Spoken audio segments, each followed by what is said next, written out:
and there was this huge explosion. The call over the radio is the base is under attack. Me and one of the other guys basically had to go around with our night vision goggles on, clearing the whole compound because we didn't know what happened. Today, I'm joined by Stuart Middleton. Stuart spent over 4 years in the Royal Marines. The Marine training was regarded as the longest, hardest basic training in the world. Can you go time and time again when things are getting really, really tough and when you just want to kind of curl up in a ball and cry and they want you to keep going? Including operational service in Helmand province. You're dealing with the constant daily threat of someone stepping on an IED. Before leaving the military and transitioning into civilian work. We wanted to be different, but we wanted to be the best in the same way that Marines, small team, elite teams, has always interested me. I've always loved it. Yeah. I've lost more friends since I've left the Marines and been out of Afghanistan than what we actually did in Afghanistan. He later founded Interval Group, a recruitment business working with climate and energy transition companies. I'm not going to be the person who can create a technology that's going to save the world.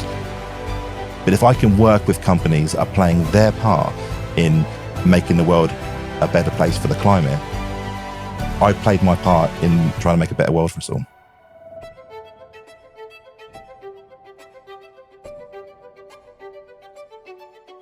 Welcome, Stuart. Thank you very much. Thanks for having me. The reason I wanted to get you onto the podcast was because during our first conversation, which was sometime last year, I think, I was really, really struck by the degree to which you often don't see in founders and people starting new business and business leaders. You were really passionate about the values and principles that sort of your business is based on and that drive you. Maybe you could start by telling us a bit about that. Yeah, no, absolutely. I think, look, I mean, the values which I run through the business are the same values that I think I would like to, if I sit down with my children and kind of say, look, these are the important things that I think we should live by. And I think there's probably three that really stand out to me. And I think the first one is authenticity, really. If there's one thing that I've kind of learned through life, and I think your values do change as you go through the journey of life in general, but I think authenticity in around being yourself, be comfortable in yourself and who you are. I think that for us is definitely one that we kind of try and push through the business to kind of get everyone to be themselves. Don't try and be someone you're not, ultimately. It's sort of slightly harder to find in the world than it used to be, isn't it? Yeah, it's very difficult. It's very difficult. And I think that's where emotional intelligence really kind of kicks in. And that's one of the things that we really look out for is the ability. We're not looking for cookie cutter people. It's about not round pegs, round holes type scenario, but really people who've got opinions on things, who are all a bit different. I think that diversity is so important within a business. I think also, if I think about it, it's not being afraid to push yourself out your comfort zone. I think that just in life in general, and I'm sure we'll go into that a lot more through this conversation, but really the value of not being afraid to push yourself out your comfort zone, because that's where you'll really get the test of who you really are and what you're capable of achieving. And then the final one I would say would be work hard, try your best. If you try your best, everything you do, you can always say that you gave your best shot, and if it doesn't work out, well, hey, listen, life runs that way, doesn't it? It doesn't always go the way you want it to. But if you give your best shot in everything you do, and you're willing to put yourself out your comfort zone, and you be yourself because you're authentic, in my opinion, you're onto a winner. Sound like really good values, and ones that I'll probably sit down and talk to my own kids about as well. So maybe the place that I'd like to start as we talk about your career and all the things that you do is, like I said in the introduction, you were in the Royal Marines, and the official UK Royal Marines career page describes the Royal Marines as an elite amphibious force operating in varied and challenging environments, and the mindset is required as needing determination, physical fitness, mental robustness, and teamwork, and the opportunity to be part of a team that adapts and responds in the face of adversity. So I was wondering what it was that you were looking for. What were you seeking when you decided to join the Royal Marines? Good question. So I suppose to put it into perspective, then I probably need to take you back really to when I was kind of going through my A levels, and you have to make that decision at that point in life, don't you? Whereby, am I going to carry on in education and go on to do my my degree of some sort? And I just felt as if I really couldn't decide what it was that I wanted to do. Coupled with that as well, I suppose I also came to terms with the fact that being in that learning environment just wasn't right for me. Okay. I did absolutely fine at school. But the education system, I think predominantly because it wasn't until later in life that I was diagnosed with dyslexia. So I always found it very difficult. It wasn't that I couldn't understand what was being taught to me. Mm-hmm. It was struggling to get what was in my mind down on a piece of paper from a test perspective.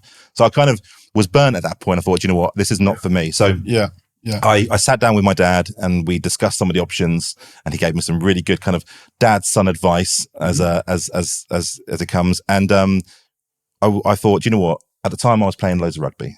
I was constantly in the gym, much more than what I am these days. But and I really enjoyed kind of pushing myself physically. So we went down the careers office, and this guy opened the door, said, "Who do you want to join?"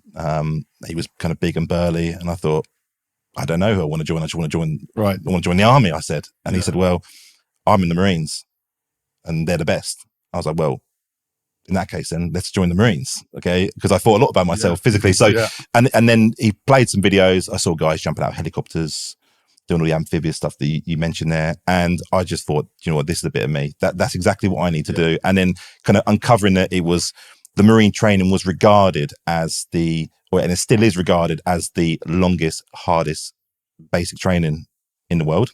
Maybe we can talk about that next. I did a little bit of reading about that, and it came up that, you know, to earn the coveted green beret, you have to go through commando training, and there's some commando tests, aren't there, that you have to be able to get through in order to earn that beret? Yeah, absolutely. You go through 32 weeks of training, which is, you know, from day one, week one, you're thrown into the hornet's nest. It's you'll know very, very quickly whether or not you're made of it. But yeah, so you go through 32 weeks of training. How did you experience that first week then? So you'd come out of school and you'd made this decision because there was a big, strong chap who showed you some videos, and then you get dropped straight into it. I would say it was like that shock of capture, if I'm honest with you. It's like, I'm here, I've got to get it done. I'm just going to listen, keep my head down and just do what I'm told. Yeah. And very quickly kind of found that, you know what, this was right for me because, you know, you go through training, just do what you're told to do, work hard. And I think the principles then that you kind of learn and you take through for the rest of your life, which is just that element of determination and also that cheerfulness in the face of adversity, which you mentioned there already. You know, it's being able to laugh at the situation that you're in. So if you're stuck in a puddle, you haven't eaten for really very well for weeks, and it's raining and it's 2:00 in the morning and it's -2 degrees outside, and you've got to take your opportunity to go on sentry duty, and go, do you know what? Just accept it for what it is. Yeah. It's that element of determination. And I just enjoyed that. I like the physical challenge. What sort of physical challenges did they come up with? I mean, 32 weeks is a long time to be getting pushed. There must have been some quite extraordinary things that you had to do. Yeah, there's definitely a load of stories, probably some that aren't right for this podcast. Come on, there must be a good one. Yeah. I mean, look, I think that it's all about what they're trying to teach there is resilience. Okay. So this kind of, they want to be able to push you to your limits and then see how you react to it. So it could be things like you've been on an training exercise for a week. You've been out on Dartmoor, getting all the elements kind of thrown at you. You're back in camp. They want a full inspection in the morning of all your kit. There's no way that you're going to get that all cleaned and ready for an inspection in the morning, because they're giving you no time to turn around. Bear in mind, everything had to be washed by hand. Yeah. We weren't allowed to use washing machines. They wanted it all dry. It's impossible. We knew we were going to fail. You do as best you can. And then it's right, wake up early in the morning, get shaken up, and then it's straight for a mud run on at Lipstone, which is near Exeter, or Exmouth, sorry, mud run. So they just run you around and get covered in mud for 2 hours, 3 hours, however long it needs to last for. So are they trying to break people at this point? Essentially, what they're testing your mental resilience. It's not about kind of physically how good you are, how strong you are. There's all different various shapes and sizes. I mean, you need a level of basic fitness, but they will get you fit. But it's that mental resilience. Is can you go time and time again when things are getting really, really tough, and when you just want to kind of curl up in a ball and cry, and they want you to keep going. And so that went on for 32 weeks, and then you were a commando and you had your green beret. And at some point after that, I noticed during the time that you were serving that you went to Afghanistan. Yeah. And you were involved in something called Operation Herrick 14, from what I could see. Could you tell me what the operation was that you were involved in? Yeah. So the Herricks are numbered, and it's there's 2 Herricks every year in theory.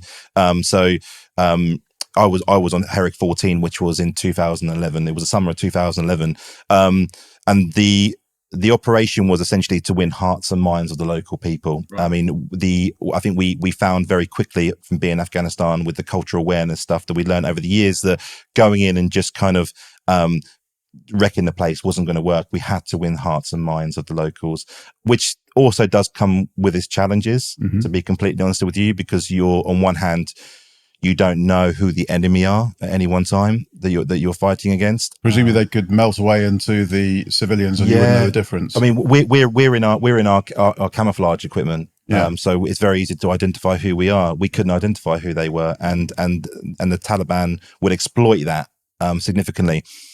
And also, you know, we were at the age of rather than what we call kinetic warfare, which is where you're typically going through battle with firefights with rifles and munitions. Instead, this was dealing with IEDs, which was extremely difficult because effectively you're going out once, twice, 3 times a day on patrol to win the hearts and minds of the locals, to show them that we're here to protect them from the Taliban.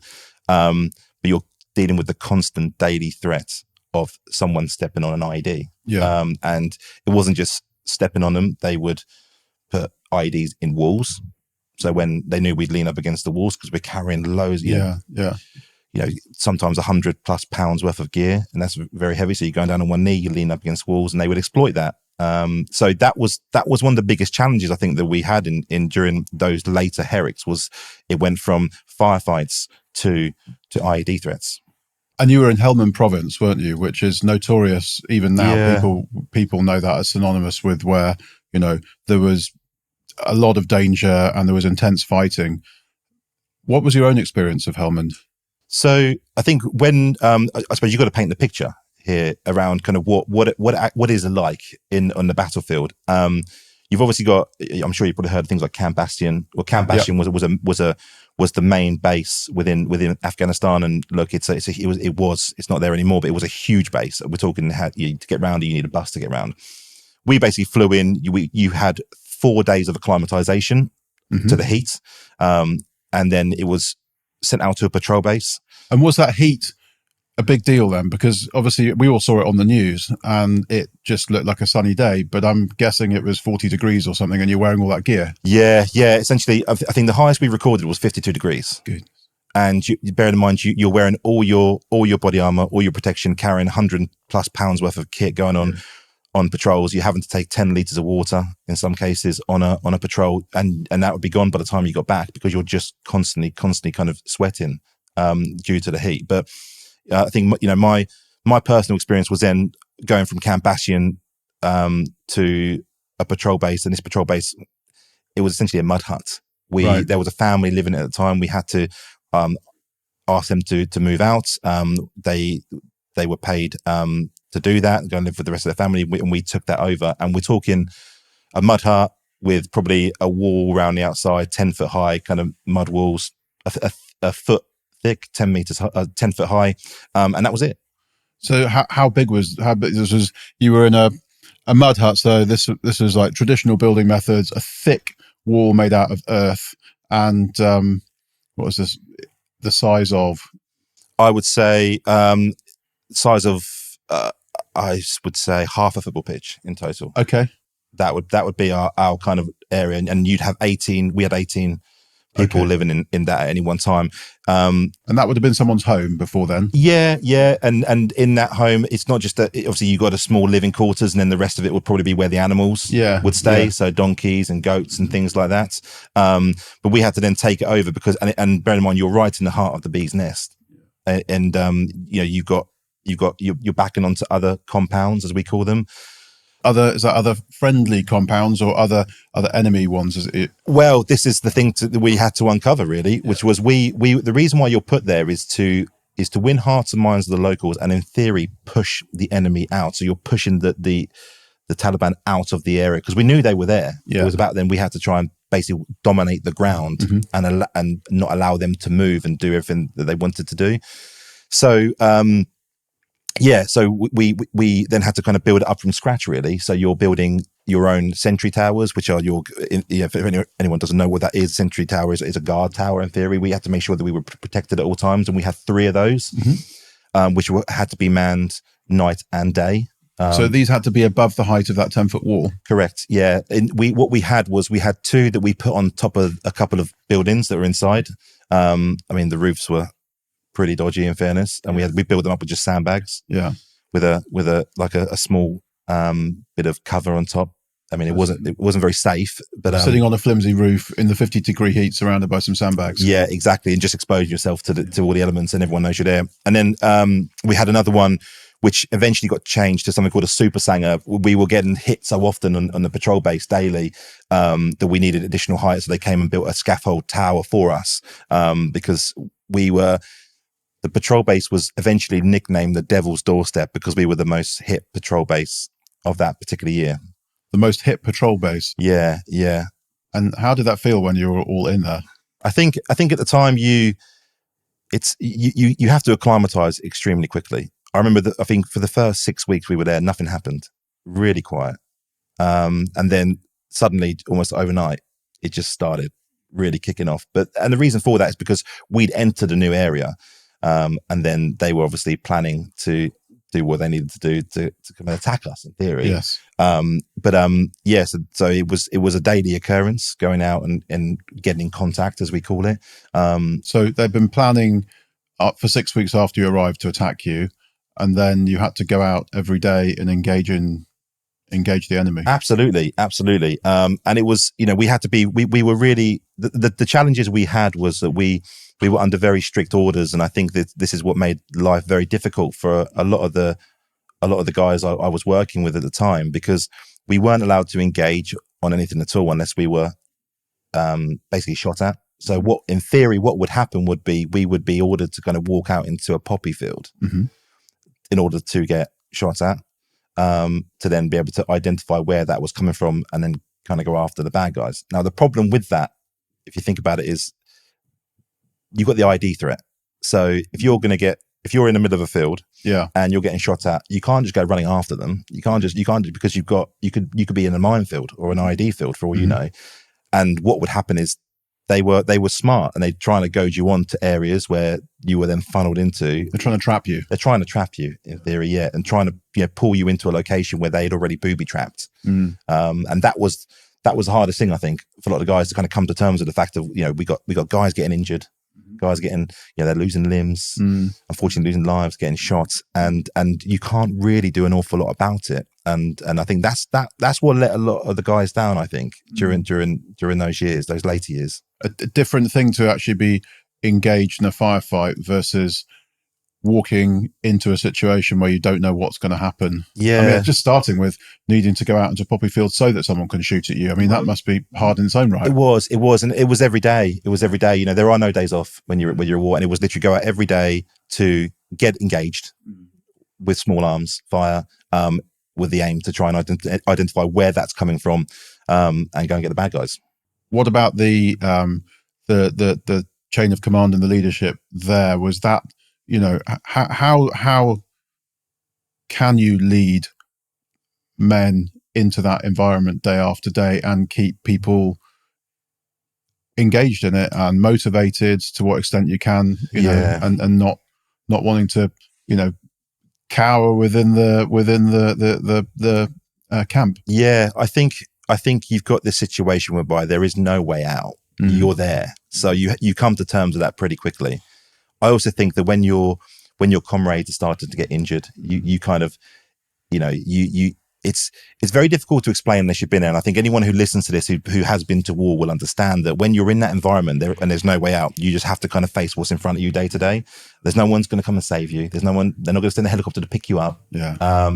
And I think that you just come together. It's drilled into you that you're there to look after each other. The leadership is great, but you become very, very close with a very, very small bunch of guys that you you've experienced things that you never would do with anyone else, and that pulls you together. And I think then everyone, the good thing about the Marines is everyone took their element of leadership. I think that's definitely the principles they're looking for. They're looking for people who can really kind of stand up and be counted and relied upon. Yes. Like a band of brothers is critical at that point. And how did the stress manifest itself for people in that situation, for you and for that band of brothers around you? Was it noticeable, or was it kind of hidden day to day? I think it was hidden day to day, and I don't think people really knew the effects of how that's going to be until you come back home, and maybe sometimes years down the line for a lot of people. Yes. I mean, we hear a lot around people getting post-traumatic stress disorder, which is a serious thing. It's a real thing.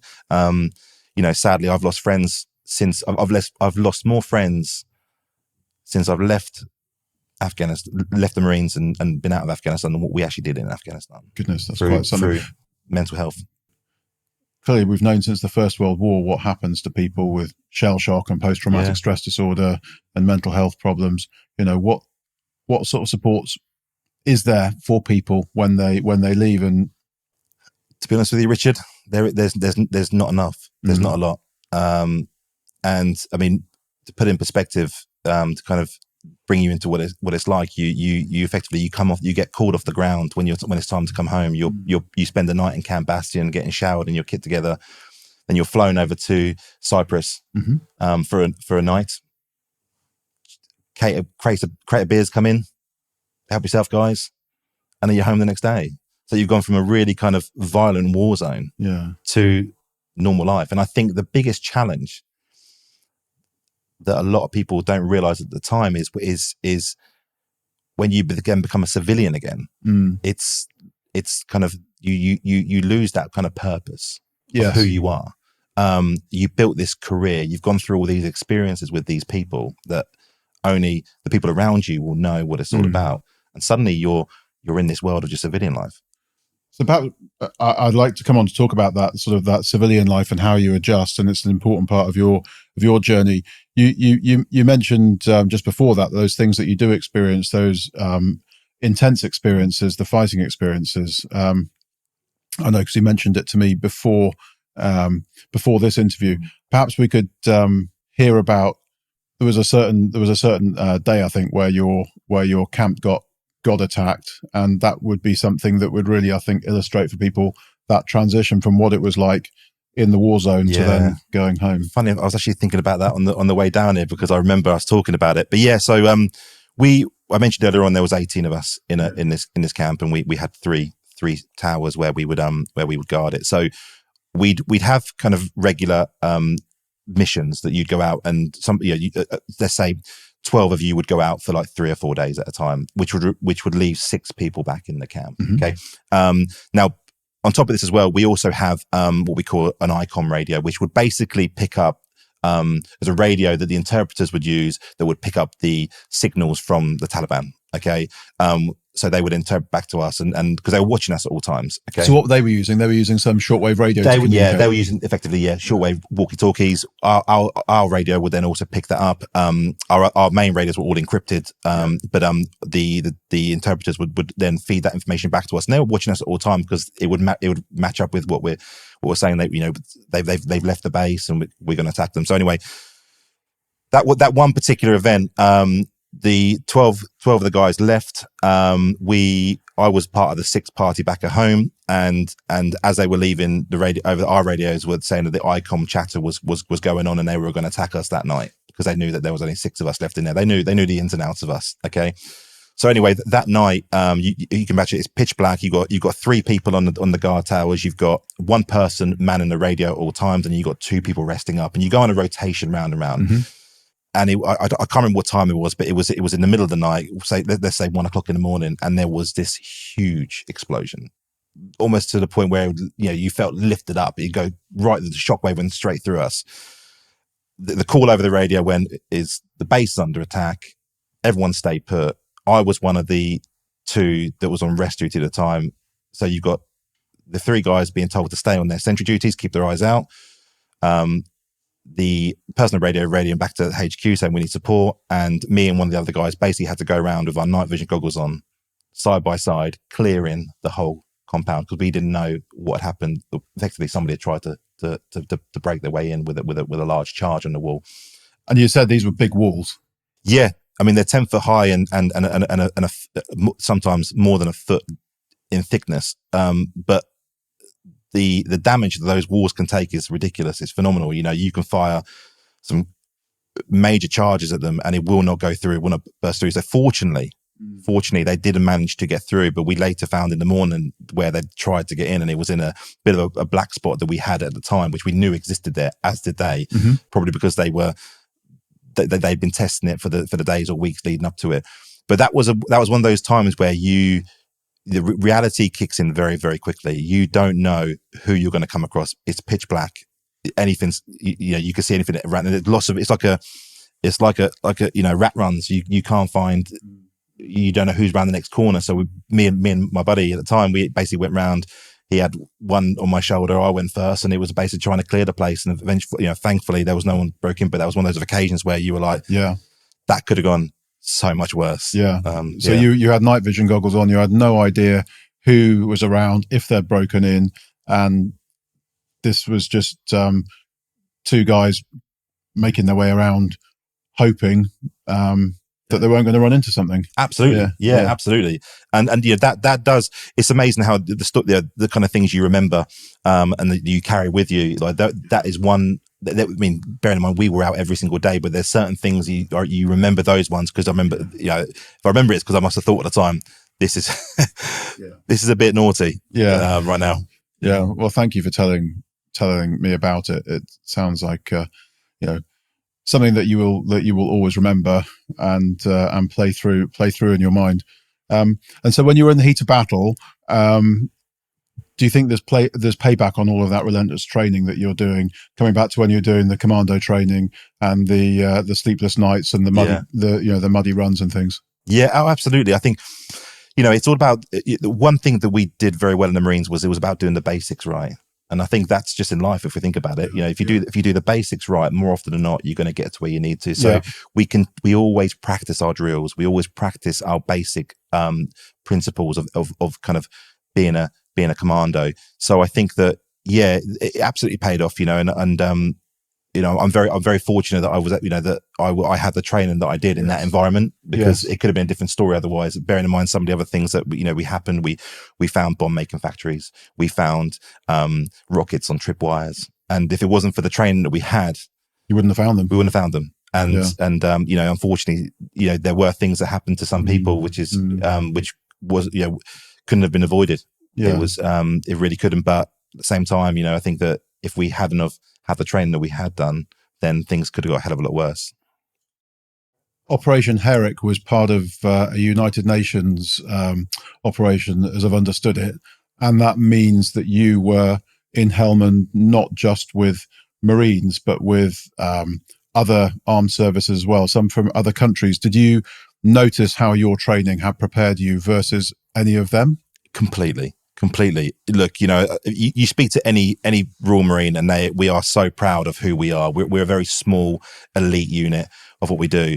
And when you're going through your daily patrols and you're coming across other people from other regiments, from the army, everyone's got to play their part, right? But for us, we were very proud of, us adhering to the level of standards that we kind of set ourselves out. We never took any corners. We never took any corners. Everything was done properly, methodically, take our time.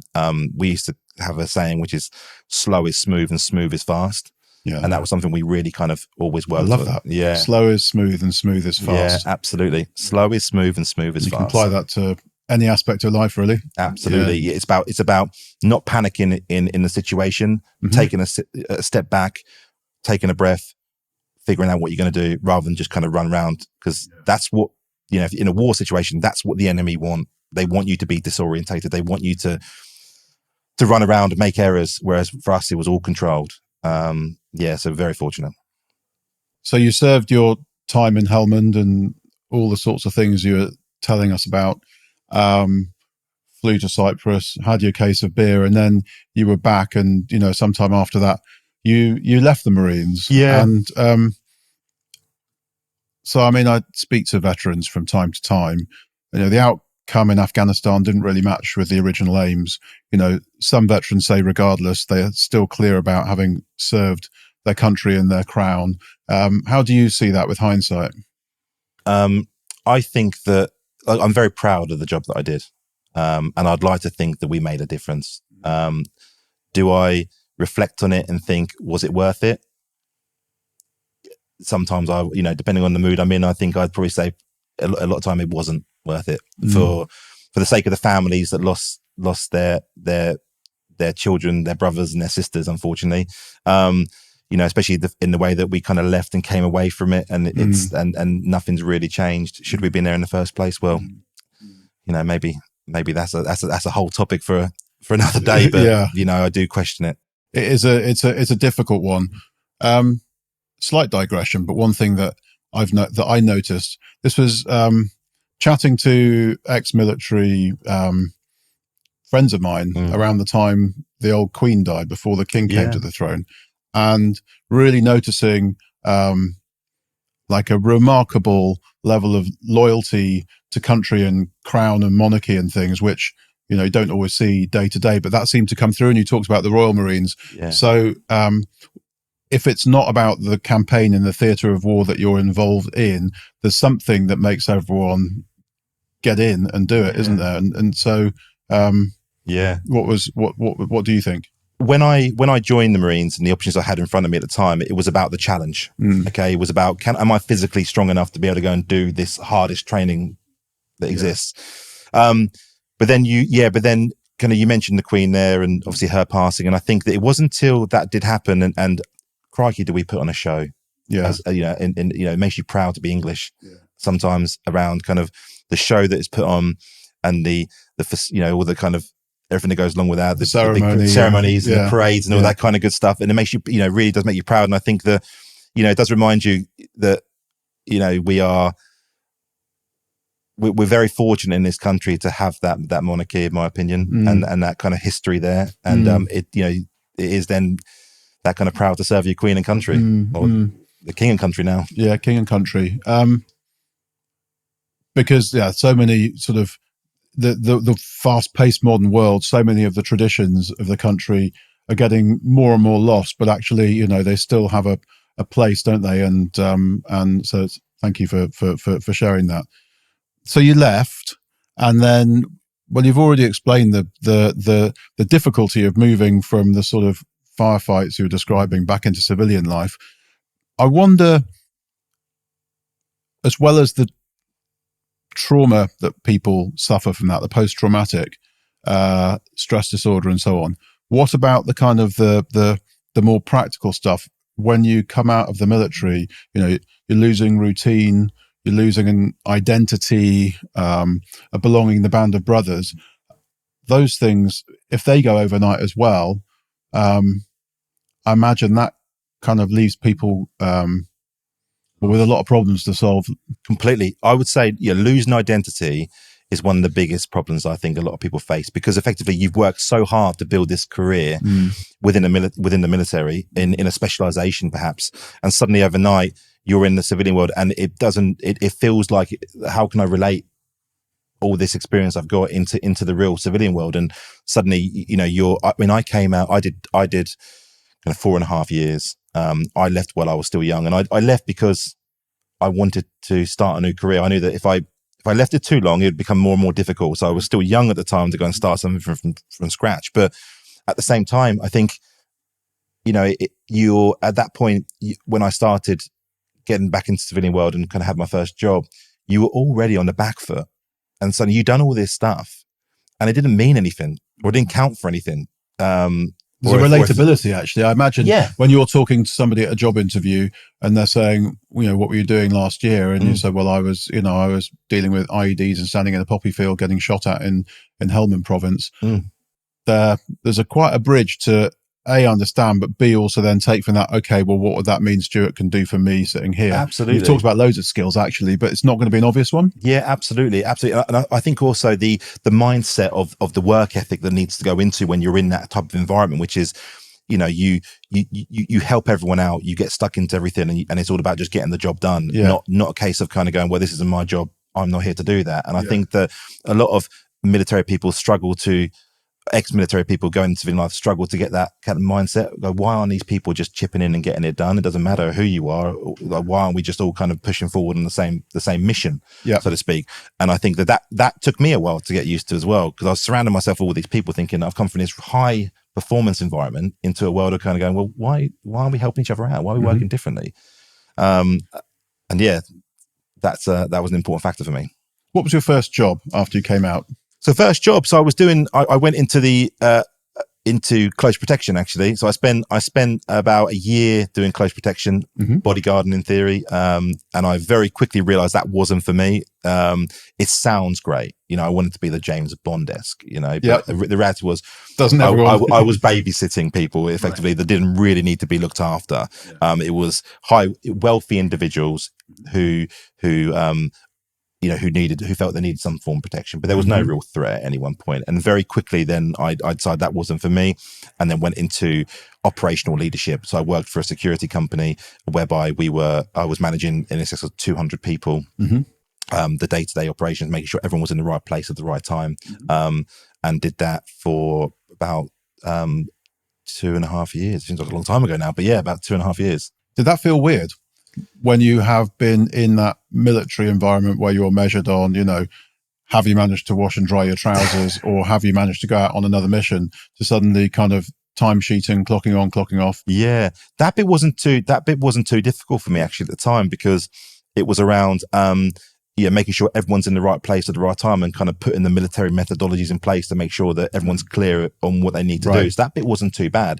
The challenge was, I suppose, at that time, because you were dealing with 200 people, was that not every 200 people had the same mindset as what you needed to do. Yeah. And you kind of got, it was I can't come into work today, or this can't happen. And I think that was one of the things that kind of got me frustrated a little bit, because I had to learn I can't communicate with these people in the same way that you would do in that kind of marine environment that I was used to. It was just like kind of stiff upper lip, crack on and get it done. No, we can't quite do that, Stuart. We gotta treat these people slightly differently. So that was a learning curve, a good one as well, because I learned that not everyone's the same, and we need to be mindful of that.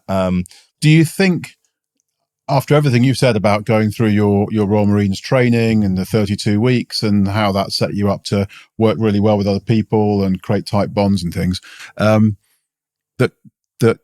professional life, companies take the training seriously enough? Because it's often a line item on a budget, and but it's, when done well, it's a great thing, but it's certainly not the entry point to be part of our culture. Is a real immersion, and it's going to find out who's up for this and who's not.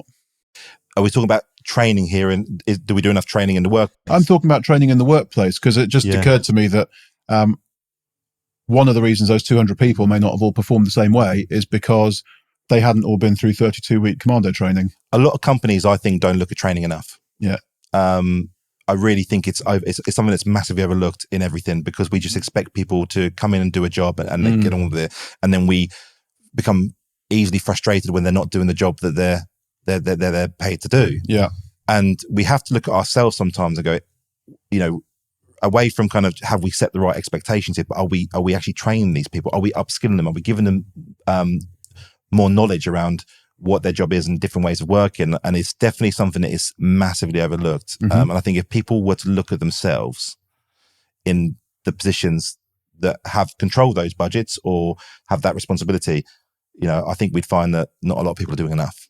It's interesting you say that, because you kind of bring it back to the individual and the psychology of those people, because of course that's what you've made a career out of now. You're a specialist in talent and recruitment, and you build your own business, and we're going to talk about that.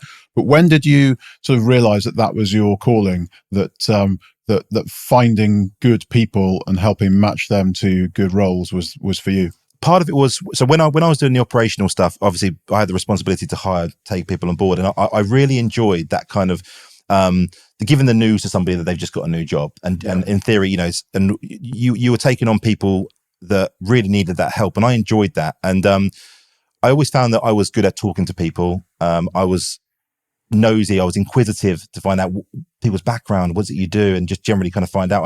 I still today enjoy doing that. Okay, so And it wasn't, I didn't know much about what recruitment was at the time, but my friend was doing it. And I just said, look, we were having a beer one day and I said, look, I'm really kind of not enjoying what I'm doing at the moment. I feel like I'm just missing some form of purpose here. Yeah. And he said, well, look, have you thought about recruitment? I'm doing it. I can help you out. I had an interview, got the job. And very, very quickly, I found that with the mindset I had and the application to work of just work hard and learn as much as you can. Don't be afraid to ask questions. Be vulnerable and authentic.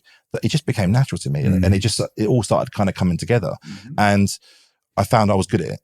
And before I knew it, I'd spent kind of 5 years working for a company, worked my way through the ranks, built this career, built this network of people, and was just loving it at the time. I mean, I don't think many people can say they love recruitment, but I actually was. I was really enjoying it. Well, that means you found something that's for you, isn't it? If you're loving it, and what they say, find a job you love and you never have to work again. Absolutely. I mean, it comes with its challenges. I don't want to kind of paint this rosy picture of it's fantastic. It's a tough world to be in. But I kind of set out then to kind of really wanted to become a different type of recruiter, because I'd had this military background whereby I had kind of worked at the top of the tree, okay, where you were regarded as one of the best, that you can be within the armed forces. And suddenly I was like, well, I want that same kind of feeling in the job I'm doing right now, which is recruitment. So that's kind of where I then set up Interval Group, which was basically set up we wanted to be different. And we wanted to set up a company with the correct values that wasn't always going to be the biggest out there, but we wanted to be the best in the same way that kind of Marine small team, elite teams has always interested me. I've always loved it. Yeah. So let's start there then, as we talk about Interval. Let's start with the values, because there's something you said a moment ago that I want to explore a bit more. Same thing you said at the start of the conversation, which is that authenticity is a really important value, and you brought this into your business. And you talked about being vulnerable and making yourself open, I suppose, to people. Where did you learn that skill? Because you're kind of, I think, making a really strong point and a really good case that it's a very important part of leadership. Yeah. But I've heard about someone who liked going to the gym and, didn't mind being sort of told what to do and fall in line with the training, and then having to presumably put on a hard shell when you were at war. So where did you acquire those skills? Because that fascinates me. When I left the armed forces, I had, I felt that I had to behave a certain way, and be a certain person. And it wasn't until I think that at some point the penny dropped, where it just didn't feel comfortable what I was doing or what I was being told to be in a certain way. And it wasn't until I just kind of backed myself to say, Stu, listen, I like to think of myself as a good guy, as somebody who people can talk to, and I'd never struggled to make friends with anybody, and always was intrigued to listen to what people had to say. And as soon as I stopped thinking you need to behave in this certain way and started being true to myself, I just found that it all started clicking together. And because the stress comes from trying to pretend to be something you're not. Yeah. And that didn't work for me, because you can't keep it up forever. And as soon as I just became me, started enjoying the moment a lot more, that everything just became natural. And suddenly the stress levels came down. Yes. Because it was almost accepting that kind of point around, I am who I am. You're not going to get along with everybody. And that was quite hard, because I've always tried to make friends with everybody. But the reality is, in this big world, you can't be friends with everybody. But so I worked really, really hard to just go, Stu, you are who you are. Don't be afraid to be yourself. And for me, that just all started to come together. And it just all started, I think just not just in work, but outside as well. Love the fact that you named it and you worked hard at it. And now here we are talking about it as one of the kind of the founding values of Interval Group. So on the founding of Interval Group, I had another stat I was going to mention, which it actually comes from the US Association of Small Businesses. And it says that there, at least, veterans are 45% more likely to be self-employed or start their own businesses than when they've had active service than the non-military people. Wondering what you think about that. Well, I think if I look at a lot of the, my Marine friends, Yeah, that's probably true.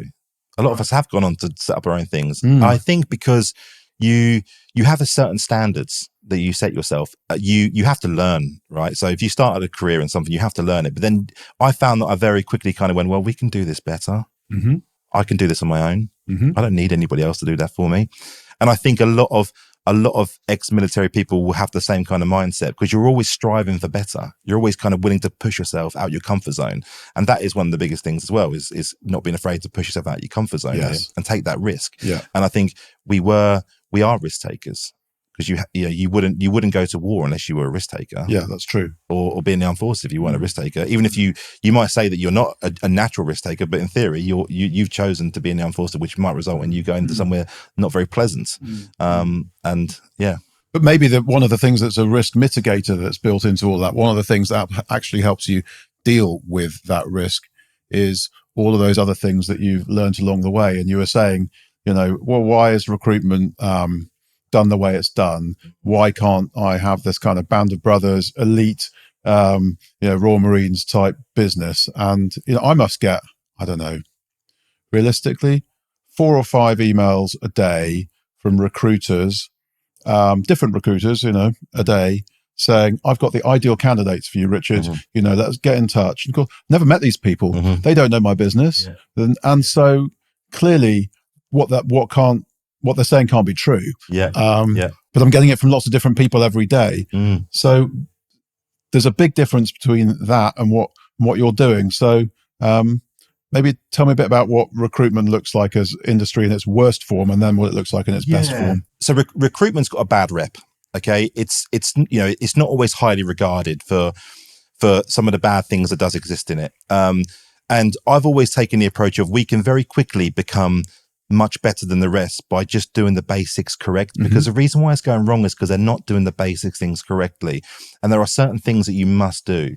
To name 2 of them, it's communication, good communication from both sides and setting clear expectations from the start on both sides. So I always like to ask lots of questions, okay? Because I want to understand, is this person on the same wavelength as me? Now, if we are kept at arm's length by a business, okay, that's going to encourage poor behavior because that's where, bad habits can take place, bad communication, and everyone gets frustrated by the whole process, and suddenly recruitment gets a bad name. And I'm not saying that some recruiters don't act poorly, because they do, and I've experienced it myself. Okay, but for us, what we try and do is really build those relationships with. We don't want to work with everybody. Okay, we want to work with people that work well with us. Okay, I think that's vitally important. That's being true to yourself. Yeah. Okay, and if you're authentic and you get along with people, then it's going to work naturally. It just will do. And this is what we had that first conversation last year. Sometime stuck out because lots of people would say, "Oh, we only want to work with a small number of clients." But when you say we want to work with a small number of clients that work well with us, where we can be ourselves and they can be ourselves, that's kind of taking it to that really authentic level. It is, and I think that where you want to be is, we all want the same thing at the end of the day when we're going through recruitment on a campaign. And that could be an individual role, or it could be a multiple roles at any one time, but we all want the same thing. So let's make our life as easy as possible by having clear communication and set expectations at the start. This is what I expect if we're going to work together. And equally, what do you expect from me? If that's clear, then that's great. And then it's through communication. The best people in the market, they go quick. Yeah. So if you're growing and scaling a business, you want the best people. You can't then kind of just go and find me these people. We go and find them, and then 2 weeks down the line, give feedback. Yeah. And then get frustrated because the recruiter's been chasing you up constantly for feedback, and then suddenly the candidate's gone. That's not going to work well for either party.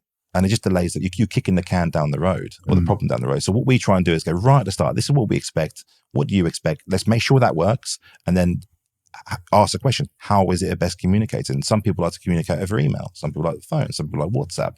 Once you've got that level and set an expectation, then it just goes much, much more smoothly. I think, once again, it's that basic principles. Get the basic things right, okay? Because, and it comes down to also the client, the bit I mentioned around people who work well with us is that if you're a company that wants to keep a recruiter at arm's length, then you're fueling the problem.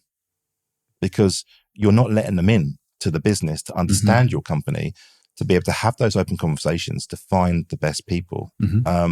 How do you get your leads then? Where does it get started? Because you don't want it to start from the, I get an email in my inbox saying, hey, I've got 5 of the best candidates in the country and they're ideal for your business when we've never spoken. So it must come from somewhere else. Is that word of mouth? Is it introductions? I would say if I look at the business now, the majority of our work comes through recommendations or referrals. Right. So that's whether it's a candidate recommending us into their business because they've worked with us, or it could be peer to peer, it could be company to company. That for us is our biggest strength, I suppose. And that will stun your growth to a certain degree because you're limited by the network you have. But equally, for me and where I want the business, that works for us because I would much rather enjoy working with the customers that we work with, have fun along the way, and do a very good job and being recommended and referred on, rather than fall into those horrible habits of having just to spec candidates out and you might get lucky.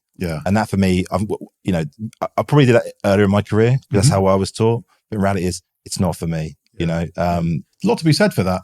This is, I talk quite a lot about human-centered leadership. At the end of the day, we're all people, and you could only know so many people. And we're all happiest when we've built up some good relationships, and so that is going to naturally limit ultimately the number of customers that you could service there. But it probably makes the whole thing a better experience for everyone. Well, it does. And I think it's about asking the question. So when you do have that kind of opportunity and you've managed to get hold of that person, if you're going in saying, what roles have you got? Do you need any people? They're probably going to say no. If you ask questions that are different, that are more kind of openness around, tell me about your business. What's the plans moving forward? What do you expect in 2026? What's your biggest challenges? And be a solution selling in the same way that I'd expect you probably want your guys to be solution led. Is about uncovering the problems and then providing the fix or the solution to their problems. Because otherwise it's like someone knocking on your door just trying to sell you something. It's like, well, I don't need it, when actually you might do. Or the sell me the pen trick, isn't it? You're only going to sell the pen to somebody who actually needs it. There's no point in trying to ram that down someone's throat to go, buy the pen off me. Yeah, totally. Because I don't need one. But the person who does need one does. Yeah, absolutely. So you've talked about the principles behind your business. You've talked about kind of the way that works and what good looks like. Interval Group is doing really well. You do international work, all sorts of things. And you're really focused around your space, which is climate tech and the energy transition. So you focused on this one place. What's taken you there? Is it the mission or is it the market? Definitely the mission. The mission. Yeah. I think that, early stage recruitment career, you've got to find your niche. For me, we were doing a lot of work with, it all started really with, I was working with a business that were doing a lot of work with autonomous vehicles and driverless cars. And that for me was like the real interest. And I loved the tech. I was like, what, driverless cars? This is fantastic. This is amazing. And then that very quickly turned into more decarbonisation of transport. There's different modes of transport. How do we move people around more smartly and efficiently? And it just kind of made sense to me. I just kind of got it. And it was something that kind of really, I suppose I could see it happening. You saw electric vehicle charging getting installed. You saw all the different apps that were suddenly appearing on your phone in order to get Lime bikes or e-scooters. And I just generally saw, I enjoyed being a part of growing those teams and those businesses. And then the more and more you do it, I just kind of thought, then you have kids and suddenly you start looking at yourself going, what's the world going to be like for them when we get older? And we hear a lot around kind of global warming. And I thought that I'm not going to be the person who can create a technology that's going to save the world. But if I can work with companies that are playing their part in making the world a better place for the climate, then I can say in years to come, when I come to retire, I played my part in making a difference or a change. So it's absolutely the mission around trying to make a better world for us all. And do you think that's something that sort of big corporates do well at as well? Because I think that for my own view is that for a long time there was a lot of the greenwash around and trying to put icing on the cake, so to speak, without ever baking the cake first. Are you seeing that change now? Is that turning? It must be important to you, given that you're working with these businesses and you're mission driven. Yeah, I think I think it definitely goes on without a doubt. There's that kind of box ticking exercise, which is kind of one of the reasons why we moved away from working with large corporates and focused purely on small founder led VC or PE backed companies that were kind of looking to grow and scale, because I felt like their mission and purpose was a lot more clear than just trying to place an ESG person into a large enterprise business that were just having them for a tick in the box exercise. So this is work that you do actually now turn away back to the people you want to work with. If, I don't know, a big multinational came to you and said, let's do some ESG stuff, you'd be saying, no, thank you. I think unless they can really kind of sell it to us and kind of say, look, we're looking for change. We want to really make a difference here, given what we are. And we have done that with companies whereby they are traditional, perhaps a manufacturing business that want to really change. And you can see the investment they're putting into it. But if it's just a one-off kind of tick in the box role, just to kind of do some carbon accounting or something like that, then, or scope 3 emission analysis, then for me, it's like, it's a no. It's a no. It's a no. And presumably this is why you have now got your B Corp status. So congratulations. Thank you. Yeah, we've now 2 years. We've had it. So yeah, very proud. Are you able to tell me a bit about what that involved doing and what that means for your business in terms of both in terms of the brand, because it's a good brand to have, but more importantly, what it means for the sustainability of the company. Yeah. So I think it's answering the why. Why did we do it in the first place? I think it's because we were working in the sector, and I wanted us to be seen as a company that were not only working in the sector, we wanted to become part of it. And that for us was like the kind of rubber stamp of going, we're not just growing companies, and we're not just kind of doing business with companies like this. We are actually taking those principles to ourselves. Which is why, we've very recently just moved offices now to a place whereby we've got our own solar now, and we really making sure that everything that we choose to do now has a positive impact. And we wanted to demonstrate to our customers that we're not just talking about it. We're making steps to go forward ourselves, and we just had to really look at internally ourselves around, because it's not just about making sure that you're using a green energy provider and you've got double glazing windows, for example. It's about looking at the whole thing around kind of how you are operating internally. What's your diversity levels? Are you doing all those elements? And for us, we wanted to demonstrate, or I wanted to demonstrate to our customers that we have something in common. And I think that's probably that was the reason why you did it. And are you finding that's useful for you for attracting talent to your company, to your own business? I think when we're attracting people into, as in recruiters to us, I think yes, it showcases that we're serious about what we're doing. And we don't want people just kind of come into the business because they want to kind of just go after the market and they see it as a growing market. The industry's had its own challenges, but we want people who really kind of buy into it. So when I'm putting them in front of clients, they can confidently come across as authentic, that they are interested in this industry and care about it as well. Yeah, because we should care about it. It's a very delicate situation and topic and space we're in right now. And I don't feel like we're in the world now where we're talking enough about it. There's so many things going on across the world right now that are completely outside of a lot of our control. And I think we're kind of forgetting about the climate question or climate topic enough at the moment. Yes. I can see that point of view completely. So what next then for Interval Group? What's the plan from here? Yeah, I think for us now, we're hoping for some steady growth. We're very careful about how quickly we grow and scale. Having grown a business fast and then kind of come back down again. When I first started the business, it was around, we want to be this big company, and you put all your numbers in a P&L spreadsheet and it looks fantastic, and we have some form of exit in the years to come, some big event, and off I can go into the sunset. That's changed over the years, over the 5 years. And now what I'm trying to create is a meaningful, purpose-led company with recruiters that are experts in their field, that aren't just good at going to find CVs and people. They actually bring value to companies and help founders and companies grow and scale, and help provide solutions to the problems they've got. That for me is so important. If we can get to the point whereby we are seen as the go-to people, where people go, those guys are experts. We don't need 20, 30 people. I just need a handful of, like the Marines, true specialists and experts in what they do, where we can all benefit from that. Not just the companies we work with, but the individuals that work for me, because I want them to have better lives for themselves. I want them to support their families in the best way possible. So if we can use the company as a facilitator for us all to win as well, that's something that we're really pushing forward for. And one of the things we want to do is share the business amongst the employees. Everyone pays a part, and also then cares about the business in the same way that I care about it. Yes. So it's not just kind of me in an ivory tower. I would hate anyone who works for me to think that way. Yes, we're all the same. We have a very flat. You make that very clear, and it's an example of which I think is a really good example of a great business and bringing some excellent ways of working and values to the things that you do. Really exciting. Thank you. That brings us to to my final question, Stuart, and this is what I was going to ask you. If someone's listening to this podcast in 5 years' time from now, what's the one message that you would want them to take away with them?